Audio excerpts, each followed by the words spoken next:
दोस्तों कतर में 2025 से लगातार 5 और भी वर्ल्ड कप होने वाले हैं।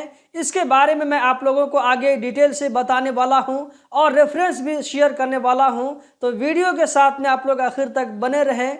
चलिए इस वीडियो को हम कंटिन्यू करते हैं और उस बड़े अपडेट के बताने से पहले आप लोगों के साथ में कुछ और भी हम लेटेस्ट और इम्पोर्टेंट अपडेट शेयर करते हैं। दोस्तों यहाँ पर आप लोगों को पहला अपडेट नजर आ रहा होगा जो कि कतर एयरवेज के बारे में है। कतर एयरवेज की तरफ से अनाउंसमेंट किया गया है कि पूरे रमज़ान के महीने में दोहा से जद्दा और जद्दा से दोहा इस बीच में अगर जाना आना होता है तो यहाँ पर कहा जा रहा है कि पैसेंजर को इजाफी 15 किलो सामान ले जाने की इजाज़त होगी। मतलब कि अगर आप कतर से जद्दा या ये कि जद्दा एयरपोर्ट से कतर ट्रैवल करते हैं कतर एयरवेज के ज़रिए, तो वहाँ पर जो सामान का लिमिट है तो उससे 15 किलो ज़्यादा सामान को आप लेकर जा सकते हैं या ये कि लेकर आ सकते हैं। ये पूरे रमज़ान के महीने के लिए होगा और ये जो 15 किलो सामान आप ज़्यादा लेकर के जा सकेंगे, इस सामान का अलग से आप लोगों को कोई भी चार्ज नहीं आएगा। दोस्तों यहाँ पर आप लोगों को टोटल 3 तस्वीर नजर आ रही होगी।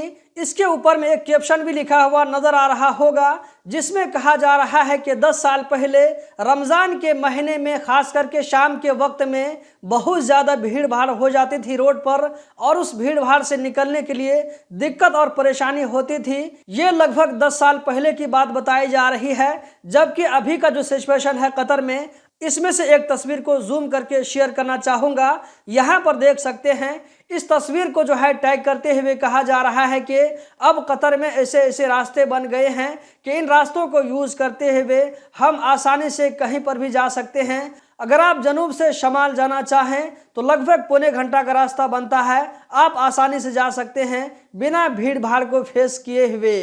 दोस्तों गल्फ यूनिफाइड वीज़ा के बारे में एक अच्छी खबर है, यहाँ पर आप लोगों को रेफरेंस के साथ में शेयर कर रहा हूँ। यहाँ पर जो आप देख रहे हैं इस तस्वीर में जासिम मोहम्मद अल बुदैवी जो कि जीसीसी के जनरल सेक्रेटरी हैं, इनकी तरफ से कहा जा रहा है कि इसी साल यूनिफाइड वीज़ा इशू कर दिया जाएगा। आप लोगों को बताता चलूँ कि जीसीसी कंट्रीज़ में कौन कौन से कंट्रीज शामिल हैं, तो इनमें जो है Bahrain, Kuwait, Oman, Qatar, Saudi Arabia और उसके बाद जो है यूनाइटेड अरब इमारातीज़। तो दोस्तों ये जो है टोटल 6 कंट्रीज़ हैं। इनमें से अगर किसी का वीज़ा आप हासिल कर लेते हैं तो बाकी 5 कंट्रीज़ का आप बिना वीज़ा के ट्रैवल कर सकते हैं। तो जीसीसी के जनरल सेक्रेटरी ने इसके बारे में खुशखबरी सुना दी है। अब देखना बाकी यह है कि इस वीज़ा के इशू के बारे में अनाउंसमेंट कब किया जाता है। दोस्तों आज का लास्ट और सबसे इम्पोर्टेंट अपडेट जो कि मैंने आप लोगों को वीडियो के शुरू में कहा था कि कतर को लगातार 5 साल तक के लिए वर्ल्ड कप को होस्ट करने का मौका दिया गया है फीफा की तरफ से। यहाँ पर आप लोगों को लिखा हुआ नजर आ रहा होगा जो कि अरबिक में जो यहाँ पर कैप्शन लिखा हुआ है कि कतर 2025 से लेकर के 2029 तक लगातार 5 साल तक के लिए अंडर 17 वर्ल्ड कप को होस्ट करेगा। दोस्तों इस अपडेट को जरा आप ध्यान से सुने। इससे पहले जो 2022 में वर्ल्ड कप हुआ था उस तरह का वर्ल्ड कप नहीं होगा, बल्कि ये 17 साल से नीचे खिलाड़ियों का वर्ल्ड कप होगा। यहाँ पर आप लोग रेफरेंस साथ में देख सकते हैं 2025 से लेकर के 2029 तक हर साल कतर में अंडर 17 का वर्ल्ड कप होगा जो कि फुटबॉल का मैच होगा। फीफा ने इस बात की इजाज़त कतर को दे दी है, जिसमें टोटल 48 टीमें पार्टिसिपेट करेंगी। ये वर्ल्ड कप कब शुरू होगा, किस महीने में शुरू होगा, कब से कब तक, इसके बारे में अभी अनाउंसमेंट नहीं आया है। इसके बारे में जो भी नया अपडेट मिलेगा तो आप लोगों के साथ में ज़रूर शेयर करूंगा।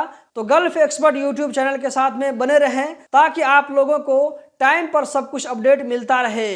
दोस्तों ये वीडियो कैसी लगी कमेंट बॉक्स में ज़रूर बताएं। उम्मीद करता हूं आप लोगों को ज़रूर पसंद आई होगी। वीडियो को लाइक करके आगे शेयर करना मत भूलें। बहुत बहुत शुक्रिया।